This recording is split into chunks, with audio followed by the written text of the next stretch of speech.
Welcome, everyone. I am Jessica Looney, Nobility's Director of Education, and I'm very excited to welcome you to the relaunch of Toolkit Tuesdays. This was a series we created originally for parents and students at home during the pandemic who were needing the tools to work remotely, and now we're bringing them back every month, beginning now. And I'm super excited to welcome our first presenter for this year, Claire Benedikt, who will lead the presentation, Pushing Your K-12 EdTech Partners to Equity in Education. Claire does not need any introductions because she will introduce herself. And in the interest of time, I want to turn it over to you, Claire, so take it away. Thank you very much. Let me go ahead and share my screen here.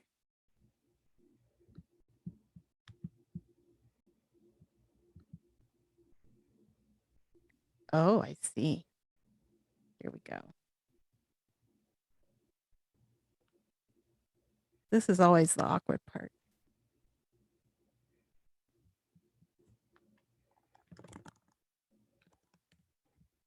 Okay. Can you hear me and see my screen okay? Yes. Very good.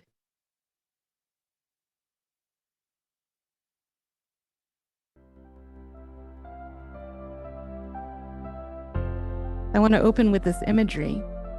It's a visual analogy, but right now it might be something of a mystery. As you listen to the presentation today, see if you can guess what this child is thinking. Let me describe this image to you. It's raining, and a child in a raincoat and galoshes holds an umbrella. She looks down at her reflection in a dark puddle, and she sees an astronaut standing against a field of stars. What does this image mean?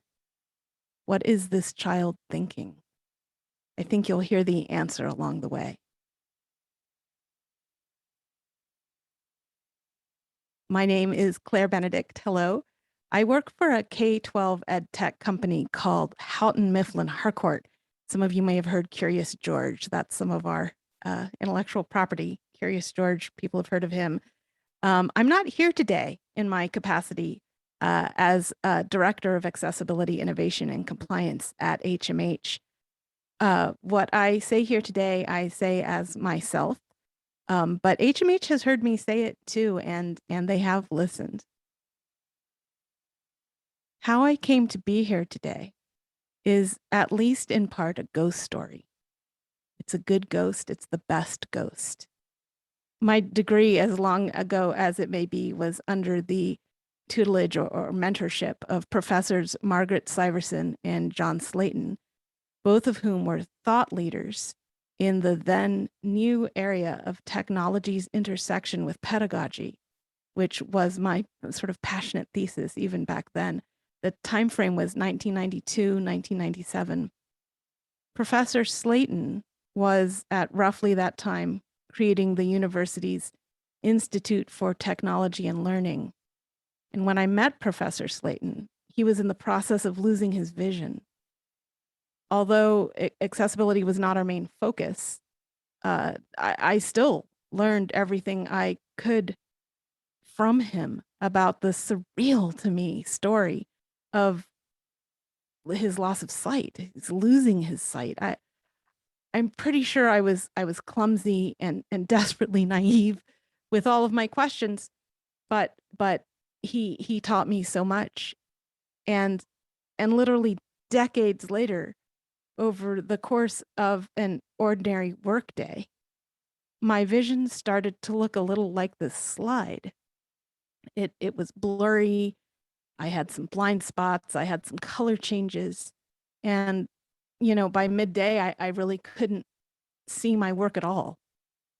And I was so panicked at my loss of vision, I got in my car and I drove to an emergency appointment with an ophthalmologist. And I don't really know how I did that. I always include that part of the story because it shows how foreign visual impairment can sometimes be to people who haven't experienced it. It literally did not compute. I thought I could drive, and I kind of did. And then I spent 7 nights in the hospital. And I started remembering those long ago lessons from Professor Slayton, and a chill ran down my spine. What are the chances that I would work with someone who would teach me so much about visual impairment? And now, years after he passed away, what I learned from him, just by accident of his situation and sort of my own curiosity, right?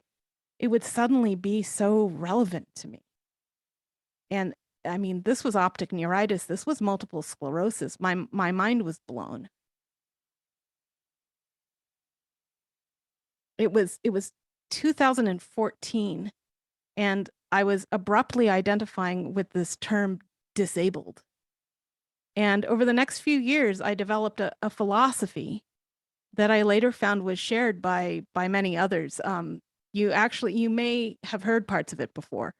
And I want you to understand it before we go on, because I find it's a position that I think it unlocks doors to equity in education, which is our main focus here. And that's what this illustration is about. In this illustration, a tiny figure walks into bright light that spills through an enormous keyhole-shaped doorway in an infinite black wall. And I think that figure is us, and we're sort of the key, you know? So let's look at this guy. I love this guy. This guy is my go-to visual analogy for disability. I think he must be visiting a museum exhibit on maybe surrealism, right? He's feigning nervous laughter while standing amid chairs and a table that are so enormous they look to be designed for storybook giants. He looks tiny. We often hear the phrase, he's disabled, she's disabled, I am disabled. And in my first few months as someone with visual impairment, I had this sort of private epiphany. I realized what people are really saying. I mean, what I'm saying now, myself, about myself, when I use this phrase, and maybe what parents and teachers and schools are saying when they use the phrase disabled students. All of these uses of the phrase I am disabled, as it turns out, are actually sort of the abbreviated form of the full sentence, I am disabled by the world around me. I am disabled by the world around me. This guy finds himself disabled by his environment. The dining room set was designed with someone else in mind. He's gazing up at the underside of this dining room table that was built to a different scale than one he can use. His abilities are what they are.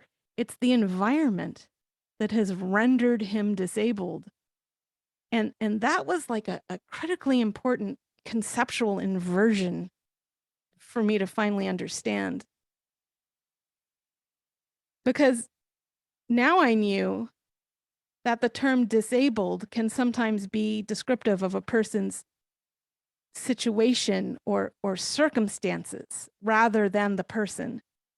If I saw Professor Slayton in his office, familiar to him with any tech he needed right at hand, he was just as fluent in his world as I was in mine. At Nobility's Access EDU conference in June, there was a student panel where kids sort of spoke to us directly about their struggles in the classroom.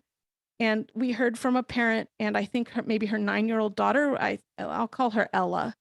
And I believe she had some learning disabilities stemming maybe from autism. And Ella's mother was told, your daughter might be held back a grade due to low test scores. So her mother fought what felt like primeval bureaucracy and process to get Ella accommodations that were a bit more innovative than anyone was at first prepared to offer. And when Ella had those accommodations, the testing resulted in such high scores that, get this, the school system questioned whether Ella was disabled in the first place. And I say she absolutely was disabled by the former circumstances of the test. And she was less disabled by the latter circumstances of the test. Ella was the constant, not the variable, right? I guess I want to point out also that disability kind of exists as an identity and a culture. And this idea that you can be rendered disabled by your environment, it doesn't replace that. I just want to say here that this insight that any of us can be rendered disabled by the world around us. It was for me an idea that unlocked doors. It was sort of how to get from here to equity in education, because human beings are not natively able. We never have been. Homo sapiens arrived at the use of tools to overcome disabling circumstances.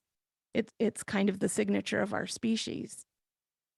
Think about a scuba diver, a beekeeper, a fireman, a construction worker, an astronaut. They're using equipment to do things they otherwise could not do.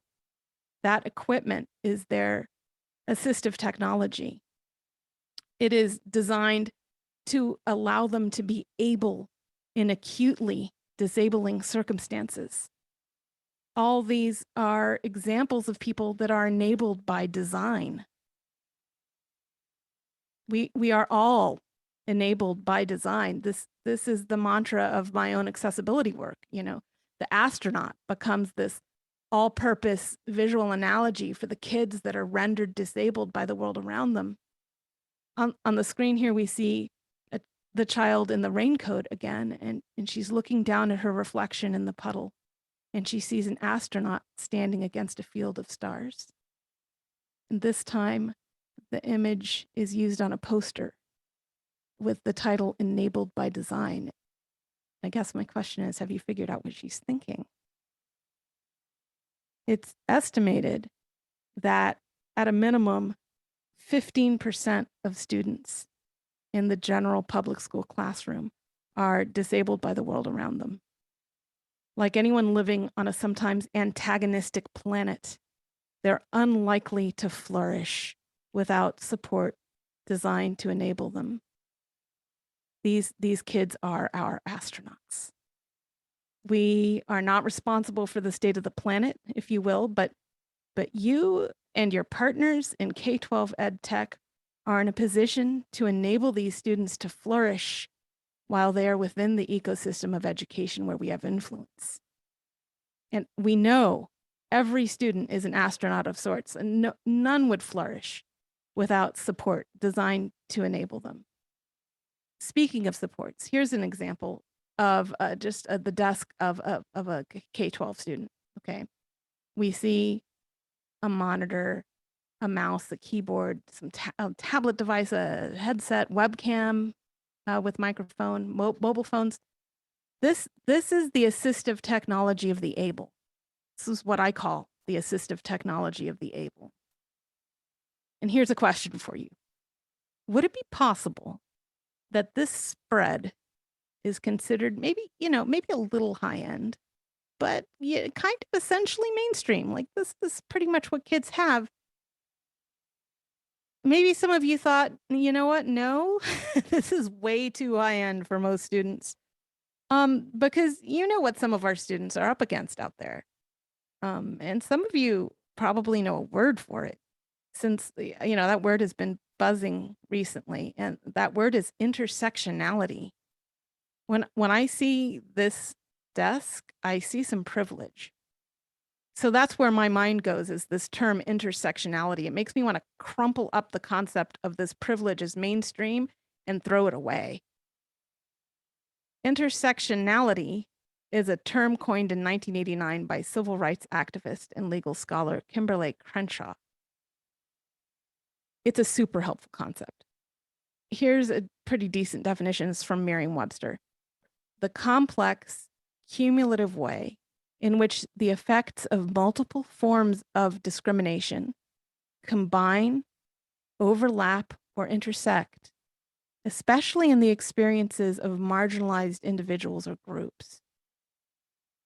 If you get into intersectionality, sort of the concept, if you start Googling it or whatever, you start seeing diagrams like this. I think this diagram actually, it looks a little like an eye. The pupil in the center says power, privilege, and identity. Might as well also say equity, right? And there are rings around the pupil, like the iris of an eye. I'm going to zoom us in for a closer look. You can just sort of skim as I spin this around.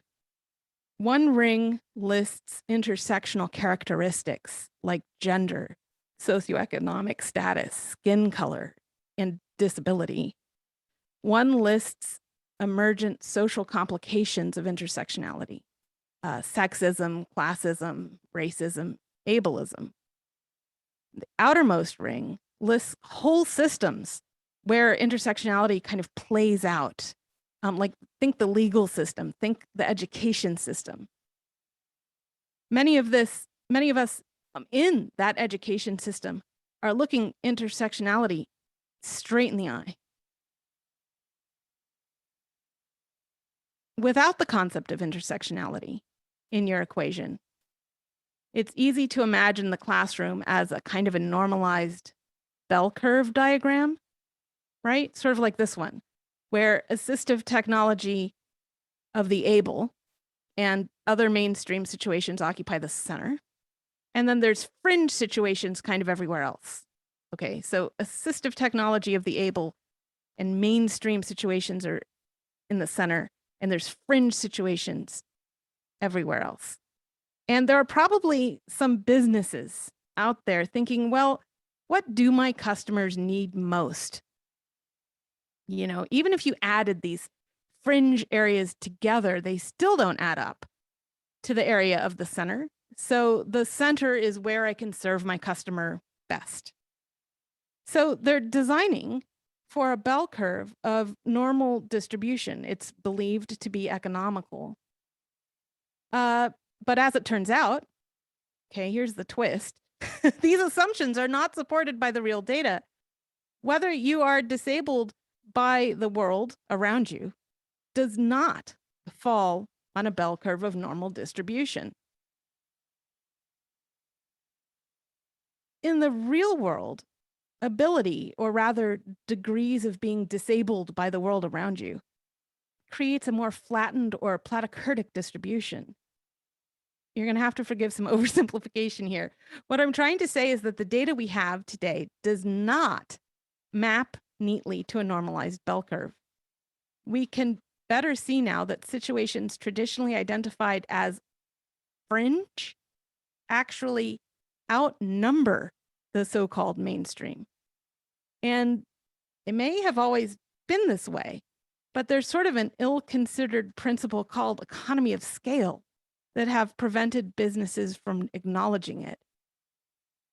Today's economy of scale scarcely resembles that of any prior decade. But we still find businesses that'll say, you know, doing it this way is more economical than doing it that way. There's such a small number of users impacted. But the data does not map to a normalized bell curve. Notice that the left and the right, when added together, has a much greater volume than the center.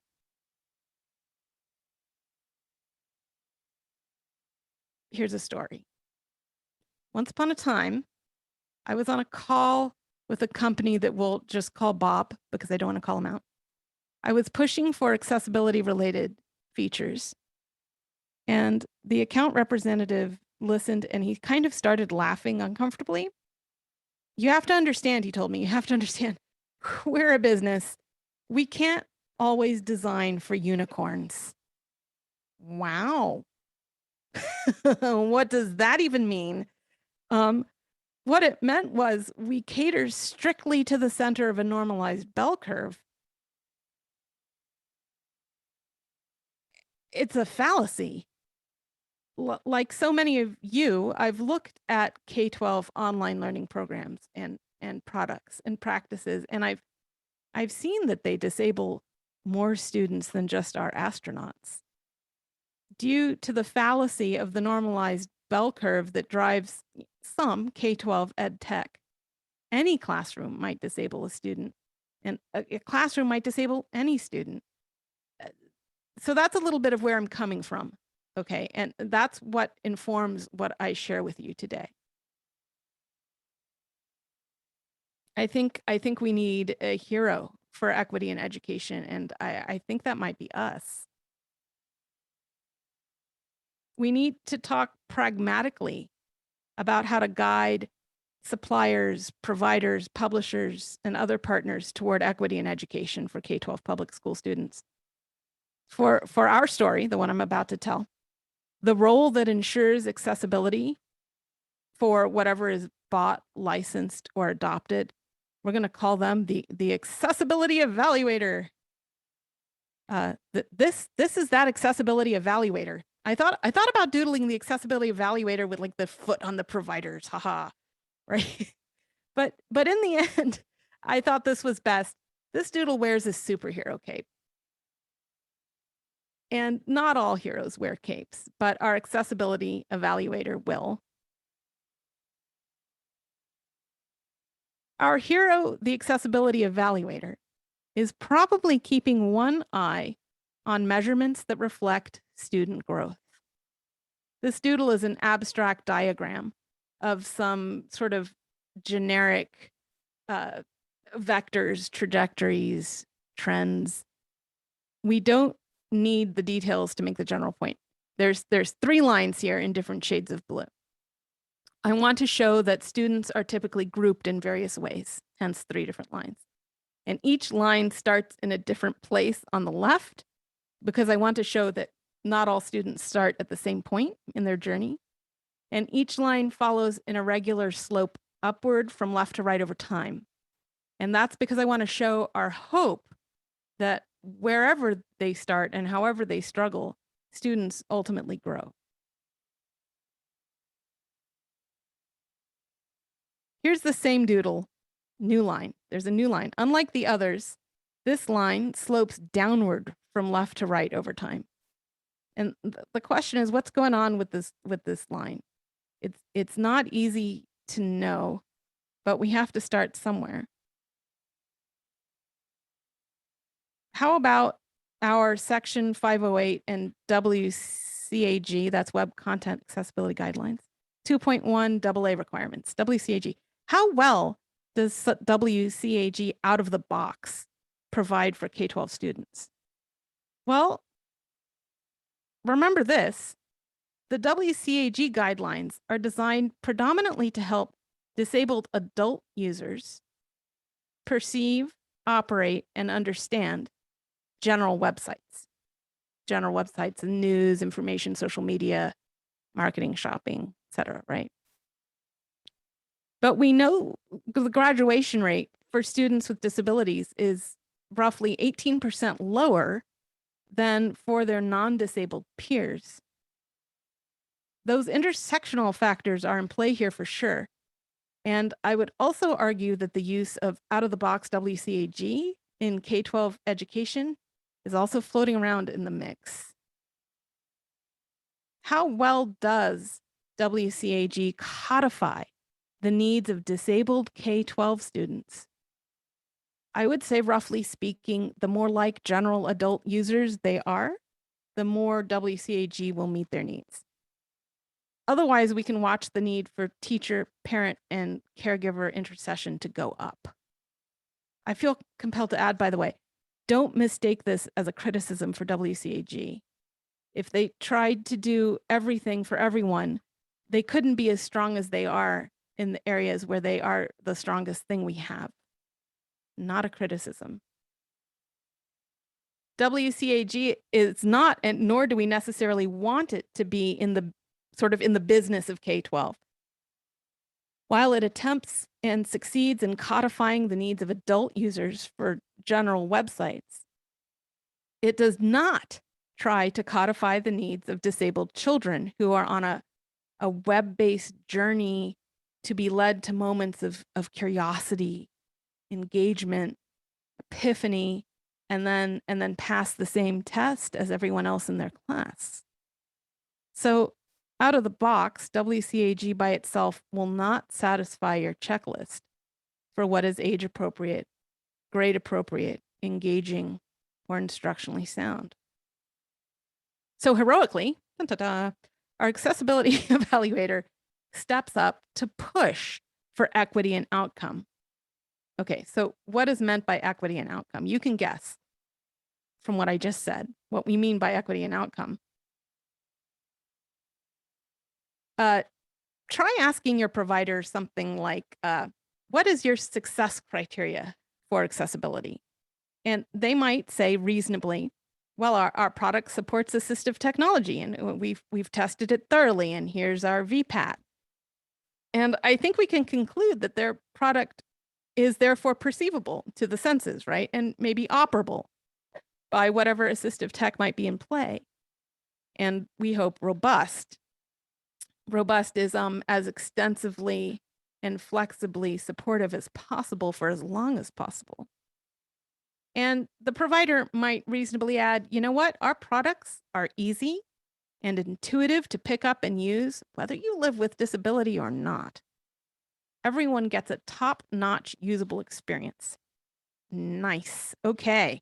So this is closer to what WCAG means or seems to mean when they talk about understandability as a principle, understandability for adult users of general websites. WCAG seems to treat understandability as roughly synonymous with the concept of usability or inclusive design. But still, I would argue that there is a blind spot in this answer. And, I've tried to figure out why it's there. And, I don't know.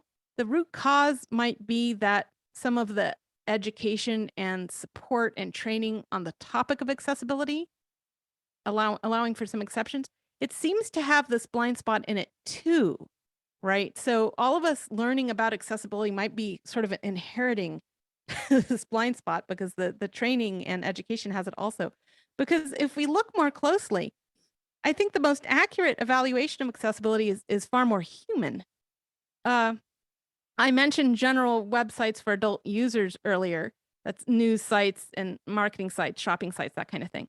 And news and shopping, those are website purposes. So when we're asking ourselves whether an online product has done a good job with accessibility, what we're really asking is, do all your users receive an equitable outcome from the website given its purpose? You might have heard this cry from the disabled community: nothing for us without us. Some of us in the accessibility community are familiar with this. Nothing for us without us. This is, at least in part, the disabled community demanding that it's high time the full spectrum of their experience online is made more equitable. And it's good news that people are noticing the blind spots and addressing it. But how does that play out in K-12? You and I must start to expect equity and outcome in K-12 as well. We must include looking at the product's equitable realization of its purpose, teaching, and equitable realization of its intended outcome, i.e. learning. Okay, so that was equity and outcome, kind of a big thought. Quick review. What else can we ask for? Here's our hero, asking for equity in process. What's an example of equity in process? Okay, so publishers have a process to make sure their programs are instructionally sound. They can show evidence, of how students perform with their stuff. So do they follow these processes equally for all of the learning experiences that they've built? They've built one for the mainstream kids. There's also an accessible user experience. Do they follow these processes equally? What if the accessible learning experience was subject to the same academic efficacy testing by real, actual disabled K-12 students? Not by adults not by able students, not testing compliance, not looking at usability, not looking at understandability, but looking at academic efficacy outcomes. The last time I made this point, someone actually said, well, how is it done today? If not that.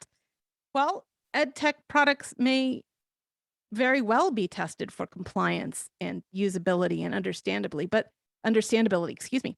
But who's testing them? Adult engineers who are familiar with assistive technology, because they know it or they need it themselves. But as you know from our earlier discussion about equitable outcomes, we can see that gap. We still don't know if it's instructionally sound. We don't know if it's age appropriate. Does it engage students? Does it provoke excitement and curiosity? Does it give them satisfying, productive struggles and epiphanies? Does it allow them to make inferences? It turns out you reasonably can and should expect equity to exist in the provider's instructional design processes and academic efficacy processes. Publishers and providers should have an equitable blueprint for creating instruction and ensuring academic efficacy for all the students they serve. No one, not you nor they, should have to capitulate to the fallacy of the normalized bell curve. Assuming it's a priority for you as the customer, you can make it a priority for them. So ask your publishers and providers and suppliers, what is your plan for equitable academic efficacy testing by disabled K-12 students? Ask them how their accessible learning experience is subject to equally rigorous and complete quality and academic efficacy testing by age-appropriate native users of assistive technology. AANUATS. That can be pronounced astronauts. Let's see what I did there, right? Astronauts. Okay. We've covered equity and outcome. Everyone should pass the same test at the end. Equity and process. That should be ensured by equitable processes.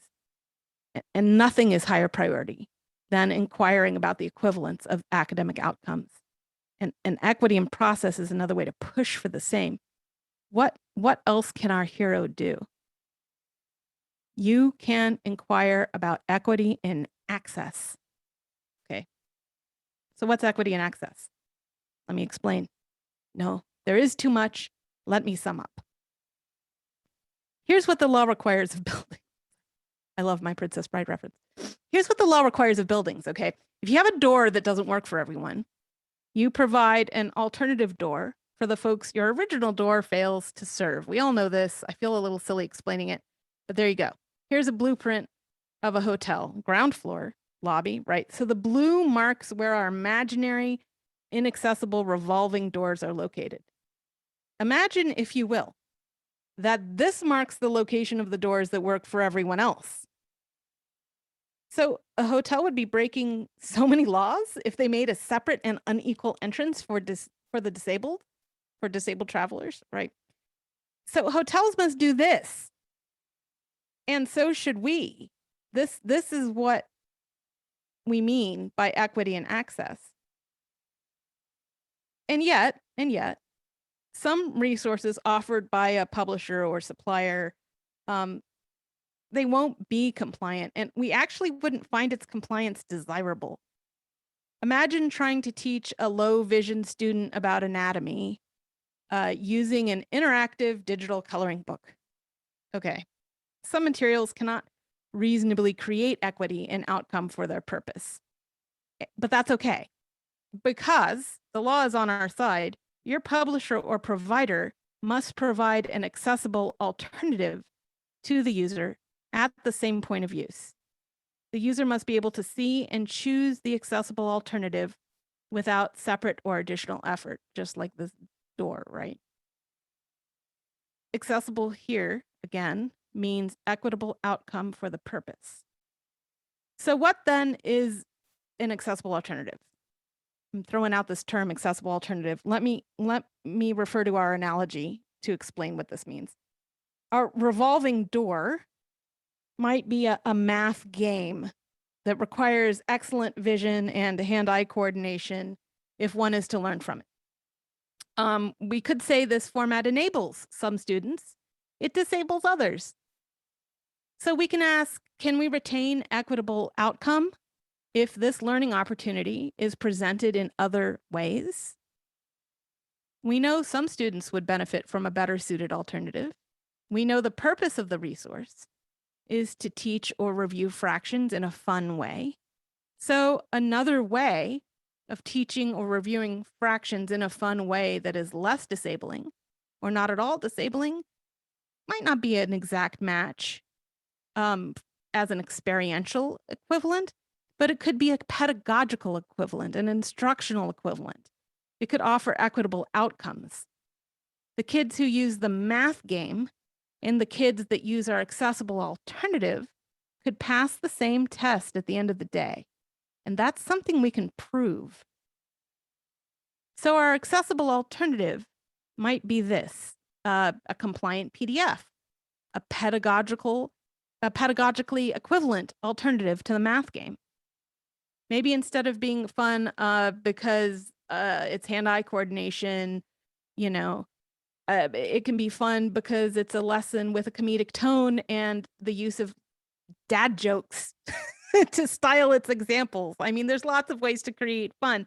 And the bottom line is, its purpose is equitable. It teaches fractions in a fun way. That was the purpose. And its outcomes are equitable. Fractions are learned in a fun way, and everyone laughs, and everyone reviews fractions, and everyone passes the same test. Bottom line, right? And a surprising number of students without IEPs might still find the PDF is more effective for them. That's UDL, that's Universal Design for Learning. You can Google UDL. I don't have time to talk much about it here. There are reasons for the preference between the two that we can't even properly anticipate. That's the accessible alternative. Inquiring about equity and access is a reasonable way to be a good steward of equity in education. Whenever a user can discover and launch a non-compliant item, the user, the child, must also be able to select and choose its accessible alternative. Got it. Okay, equity and outcome, equity and process, equity and access. What else can we ask for? Okay, we have time maybe for one more. I'm going to do one more. Equity and reporting. Remember this fictional diagram from earlier? We see 3 student groups with upward trends and 1 student group with a downward trend. So I implied, that you could easily identify the group with the downward trend as your astronauts, your disabled students. But there's a very good chance that this report isn't available so cleanly and directly. There are good reasons for this. I'll talk informally, at least, about one of the obstacles. But whatever your obstacles are, our shared goal is to overcome them. Here's a rough look at data traditionally added to student profiles on some EdTech platforms versus, on the other side, demographic data that districts should strive to provide if they ever want to see that green line, the downward trend. In column 1, traditionally provided, we have age, gender, and race. And in column 2, to enable the green line report, age, gender, race, ADHD, auditory processing disorder, autism spectrum disorder. If I read every bullet, we'd be here all day. But why the discrepancy? I wondered why do we find that districts, will track race, but will not track whether or not the student has an IEP in our learning systems. So you know what I did? I went on Reddit. I don't know if all of you know what Reddit is. I went on Reddit to a teacher community, and I asked why there's resistance to sharing data with EdTech. Okay, so this is Reddit, so your mileage may vary, but almost all the answers were concerns here about student privacy, like about the risk of the potential for abuse and misuse of this information.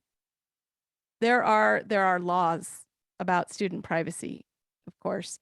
So I was about to get into that, but then it got a little bit political. I know, Reddit, right? Surprise.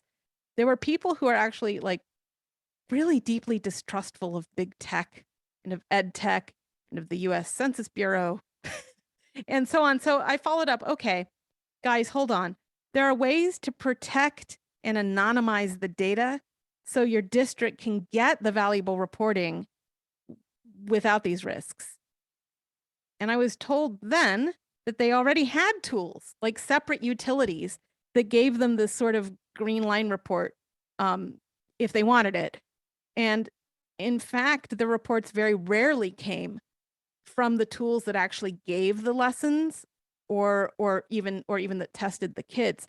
They had to export available data from teaching and assessment systems and into reporting systems, and it was not a favorite part of anyone's day. It was a huge chunk of time and complication.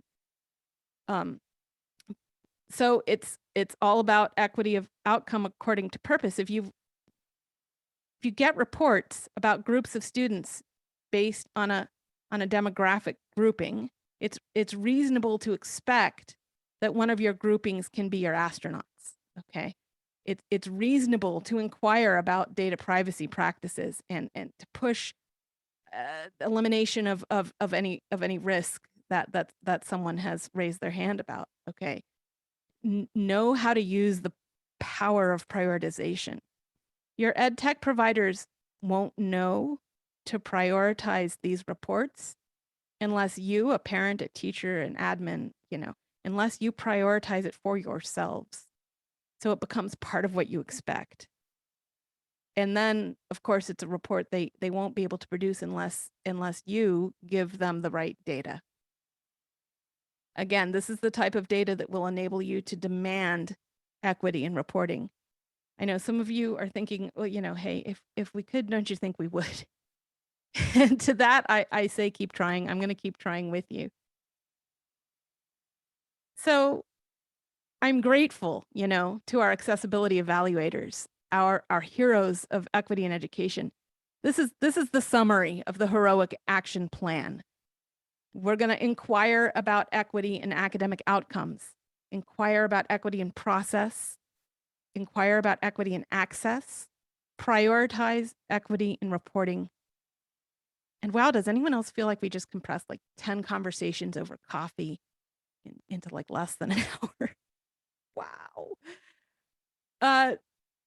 Let me summarize what we've covered, or let me kind of pull out what our superpowers are. Our superpowers. Whatever your role, I want you to know that you have the power of prioritization. The pressure of your expectations for equity are the very key to unlocking it. You also have the power to see the gaps. WCAG is best for adult users of general websites and not for K-12 students on a journey through online learning experiences.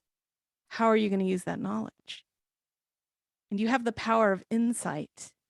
Sometimes making a case for equity starts with realizing how many students are disabled by the world around them and for how many disparate reasons, which we call intersectionality. I hope you can wield this phrase in a new way, a disabled student. You can wield this phrase to lead your K-12 EdTech industry partners in the right direction.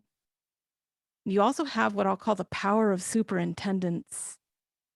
Through you, we might push equity out of the world of assurances and into the world of measurable and accountable commitments. There are inquiries and conversations to have that might help lead our ed tech partners toward equity as a shared priority. Okay, and let's not forget the mystery we opened with. On the screen, we see the now familiar child in a raincoat with an umbrella. She looks down at her reflection in a dark puddle and sees an astronaut standing against a field of stars. Did you ever guess what she's thinking? She's thinking, I see myself. And when we first saw this picture, she was alone. And now our Accessibility Evaluator embraces her and her starlit reflection. And a second voice says, we see you too. There are those of us out here in EdTech who want, like you, to make meaningful changes. We want to be the instruments of equity for school districts, teachers, parents, everyone in the constellation of caretakers around our astronauts. Many obstacles to equity are luxuries of a past era. In the past, at least in part because the pandemic catapulted us forward. But there are some heroes of equity out there. That's you. There's you. And together we will find a way or make one. Thank you.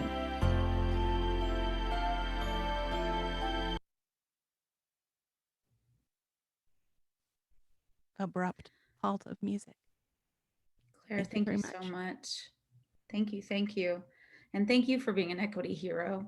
This is a wonderful presentation. All the ways you gathered information, creative ways you gathered this information. It's really fantastic. And I love the let's keep trying. I think we want to keep trying for sure, all of us.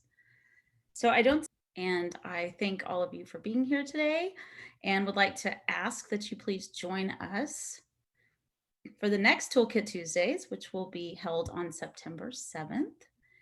And our presenter will be our very own Jessica McKay. And she is going to speak on empowering instructional technology. She's talking about empowering instructional technology specialists. So this will be a good follow-up to Claire's presentation today. So hope to see you there. And for now, we're signing off. Thanks.